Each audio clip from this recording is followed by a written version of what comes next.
Herkese selam. Bugün üzücü bir olay yaşadık.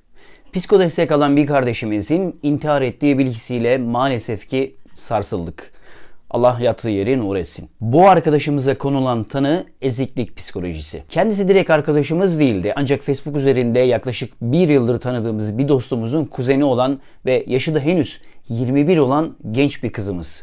Eziklik psikolojisi sebebiyle hayata veda etmiş. Bize söylenen, ulaştırılan bilgi bu. Peki nedir abi bu eziklik psikolojisi veya eziklik sendromu? İnsanları ölüme kadar sürükleyebilecek bu sorun nedir?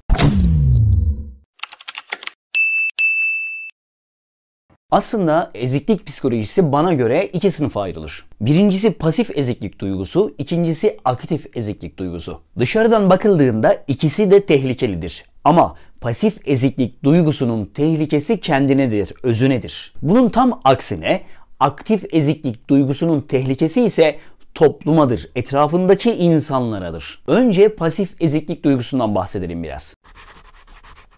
Özellikle Z kuşağı dediğimiz bu yeni kuşak ile birlikte sosyal telaffuz argümanları içine yerleşen bir terim bu eziklik terimi. Hatta öyle ki çoğunlukla dizilerde, seyrek olarak da filmlerde bile karşımıza ya bırak şu eziği, ezik ulan bu gibi hitaplarla önümüze sunuluyor. Tabii bu hitapların yapıldığı kişiler bir birey ve aslında subliminal olarak da bilinçaltımıza ezikliğin bir karakter meselesi olduğu kodlanmış oluyor. Çok yanlış. Aslında bu eziklik kodlaması çok küçük yaşlarda ailelerimiz tarafından yapılıyor. Yani anne babalar bunu aslında siz yapıyorsunuz çocuklarınıza. Sen yapamazsın evladım, sen edemezsin evladım tavrında olan kişilere söylüyorum. Ayasofya açılmış baba. Gidebilir miyim arkadaşlarımla ben oraya? Yol bilmezsin, iz bilmezsin. Ne işin var senin oralarda? Otur oturduğun yerde. Bunun gibi örnekleri çoğaltabiliriz. Bu örneğin yanı sıra bir de el alem ne derciler var. Sürekli negatif duyguları, olumsuzlukları çocuklarımıza empoze ettiğimizde ne yaparsa yapsın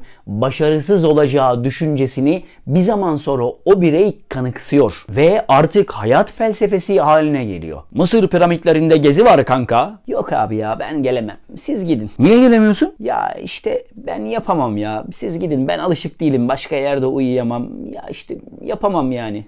İşte bu eziklik duygusu insanın bilinçaltı kollarına yerleştiğinde geri dönüşü çok zor hasarlara yol açabiliyor. Ve bu bireyler yarın büyüdüğünde, aileden ayrıldığında, işte öğrencilik hayatıyla ya da evlilik yaparak ayrıldığında, iş hayatına atıldığında kanıksadığı bu eziklik psikolojisi peşini bırakmıyor. Çünkü o artık onun karakteri haline geldi. Herkes iş yerinde zam istiyor, o istemiyor. Neden? Ya işte ben şimdi zam istersem işimden olurum. Bu bana yetiyor ya. Ben şey yapmayayım, ben karışmayayım ya. Hayır kardeşim, hakkın olanı isteyeceksin. Aslan gibi delikanlısın. Tuttuğunu koparan kadınsın sen. Sana her yerde iş var.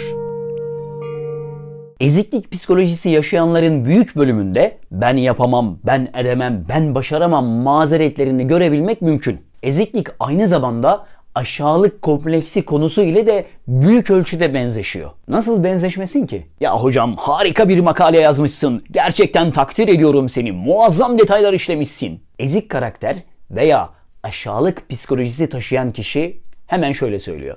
Ya estağfurullah bir şeyler yapmaya çalıştık. Bu söylemlerle bu övgüye karşı çıkıyor. Bir zaman sonra ne oluyor biliyor musunuz? Ağzınla kuş tutsan yaranamıyorsun. Sabaha kadar çalışsan yaranamıyorsun. Çünkü bir zaman sonra karşındaki kişi senin o övgüyü hak etmediğini düşünmeye başlıyor. Ve artık övgüye mazhar olacak hiçbir tarafın olmadığını düşünüyor. Yani elbette ki mütevazilik olmalı ama haddince. İşte haddi aştığınızda o mütevazilik değil, eziklik oluyor maalesef. Lütfen kimse yanlış anlamasın.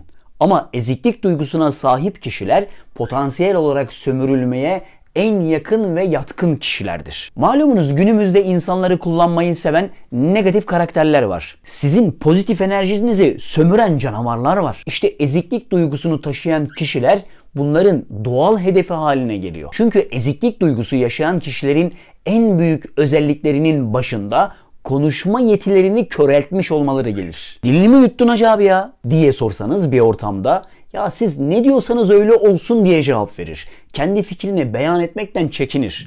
Çok zengin bir kralın 7 tane kızı vardır. Günün birinde çok istediği oğluna kavuşur, eşi erkek evlat dünyaya getirir. Kral tabii ki sevinç içinde ama panikler. Bu tek oğluma benim hükümdarlığımı devam ettirecek oğluma nasıl bir eğitim vermeliyim diye yanar tutuşur ve zamanın tanınan en ünlü alimini bulur ve ona sorar. Birbirine soracaksın tabii. Evladımı nasıl yetiştirmeliyim? Hangi dersleri ona vermeliyim? O alim şöyle der. Krallar ile yaşayacaksa felsefe, insanlar ile yaşayacaksa söz sanatı. Eziklik duygusu yaşayan kişilerdeki en büyük eksik ders söz sanatından oldukça uzak olmaları. Birkaç yıl evvel bir arkadaş ile tanıştık. Kendisi inşaat mühendisi. Ama kadim ve mistik dünya tarihi hakkında kendini öyle geliştirmiş ki duyduklarıma inanamadım. Muazzam bir bilgiye sahip. Karşılıklı olarak 4 saat kadar sohbet ettik. Sonra ortam kalabalıklaştı. Baktım ki bir kenarda sindi, sesi çıkmaz oldu, garsona bile cevap vermeye çekinen bir arkadaş halini aldı. Ama 3-4 saat önce baş başayken bülbül gibi şakıyordu bu çocuk. Neden böyle yapıyorsun? Birebir konuştuğumuzda perde arkasında kültürünün çok zengin olduğunu, masadaki herkesten daha çok şey bildiğini söylememe rağmen o eziklik duygusu nasıl işlemişse, ya hocam yanlış bir şey söylerim, rezil olurum, beni anlamazlar, bana farklı gözle bakarlar diye cevap verdi. Şok oldum. Burada neyi gördük? Hem el alem ne der sendromu hem eziklik duygusu. Buraya kadar anlattıklarımız pasif eziklik duygusunun tarifleriydi. Bu tarife uyan kişilerin pek çoğu pasif eziklik duygusu yaşıyor maalesef. Bir de aktif eziklik duygusuna sahip kişiler var. Bu kişiler genellikle saldırgan tavırlar içinde olurlar. Huysuz, insanlara küçümseyen, insanlarla alay eden, insanlara tepeden bakan tiplerin çoğunun bilinç altında bir eziklik duygusu vardır. Kendi ezikliğini senin üzerinde deneyimler ya da örtbas etmeye çalışır. Günümüzde bu tip kişileri her tarafta görebilmek mümkün. Senden daha iyi bir arabaya binip işi gücü sana hava atmak olan bir ezik ile mutlaka karşılaşmışsınızdır. Dışarıda görsen selam vermeyeceğin kişinin şirket içinde konum sahibi, koltuk sahibi olunca havasının 1500 olduğu bir ezikle de karşılaşmış olabilirsiniz. İşte bu tür eziklik duygusu sahibi kişiler aktif, yani saldırgan bir ezikliğe sahip olan kişilerdir. Lütfen bu tür kişiler de bu hatasının farkına varıp bu hatasından dönmenin yolunu arasınlar. Bu tür kişilerde obsesyon bozukluğu da olabilir. Her zaman bir hırs, bir hoyratlık davranışları ile hayatını devam ettirmeye çalışır. Ya geçen bizim Kuşçu Ahmet Çankırı'ya giderken 200 basmış abi dersin, pat yapıştırır. Ya o da bir şey mi? Ben de geçen giderken 270 bastım hacı. Ama baksan adamın arabasında 270 kadran yok. Buradaki bilinçaltı onu her zaman hep önde olma dürtüsüyle körükler. Bu başarı değildir arkadaşlar. Bu nefsi iştahın açgözlülüğüdür. Bu tür kişiler eziklik duygusunu aşmak isterler. Ya da ezik olduklarını kendileri bilinç altında kanıksamıştır ama dışarıya çok farklı bir şekilde kendilerini yansıtmayı isterler. Kısacası maske takarlar. Tabi bu kendileri tarafından görülmese de toplum arasında itici bir maske olarak çok rahat bir şekilde algılanabilir, fark edilebilir. Eziklik duygusu yaşayan arkadaşlara tavsiyem elbette bir destek alın. O işin biraz klinik kısmı. Ben başka bir tavsiyede bulunacağım. Eğer yapabiliyorsanız birincisi konumunuzu değiştirin. Bulunduğunuz bölgeyi değiştirin, ortamı değiştirin, arkadaşlarınızı değiştirin. Çünkü bulunduğunuz ortamda sizi, lütfen yanlış anlamayın, pısırık ve ezik olarak gören kişiler olabilir. Onların yanında değişmeye adım atsanız bile bunu ilerletmeniz çok zor, çünkü sizi körelteceklerdir. İşte bu nedenle ilk iş olarak arkadaş çevrenizi ve ortamınızı değiştirin lütfen. Bir bilgeye sormuşlar. En çok istediğiniz şey nedir diye. Mutlu ölmek demiş. Yani bir insan ölüyorken mutlu ölebiliyorsa yaşadığı yer, ortam onu mutlu ediyor demektir. Yeni insanları tanımak, tanışmak size çok şey kazandırır. Yeni yerleri ziyaret edin, yeni insanlarla tanışın, bilgi haznenizi genişletin. Bir diğer önemli husus da kitap okuyun.